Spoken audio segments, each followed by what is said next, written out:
বাংলাদেশের যে হালচাল চলতেছে, বাংলাদেশের মানুষ বর্তমান খুবই অসহায়। কারা অসহায়? যারা সুদ খায় না, ঘুষ খায় না, যেমন রিক্সাওয়ালা, সাধারণ ব্যবসায়ী, দিনমজুর, এদের বেঁচে থাকা আর ওই ফিলিস্তিনি সেই মানুষের জীবন একই কথা। তারা যেমন খাদ্যর জন্য দিবানিশি চেষ্টা করে, এক মুঠো ভাত যদি পেটে পড়ে তবেই আমি স্বর্গীয় সুখ। বাংলার যারা দুর্বল অসহায় মানুষ, তারও এখন চিন্তা করে যে এক মুঠো ভাত যদি পেটে যায় তবেই আমি স্বর্গীয় সুখ পাব। এটা ইউনূসের অসাধারণ এক খেলা।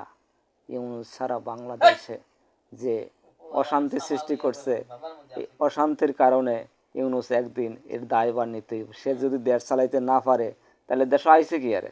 তার মতো মানুষ তো দরকার নাই। আজ মা বোনের ইজ্জত হানি করতেছে প্রতি মুহূর্তে, তাদের ইজ্জতের কোনো দাম নাই। চুরি, ছিনতাই, রাহাজানি প্রতি মুহূর্তের সঙ্গী। এমন এক দিন থেকে বাংলার মানুষ মুক্তি চায়। আর এই মুক্তি কেমন হইব? মুক্তি তো হওয়ার সম্ভাবনা নাই।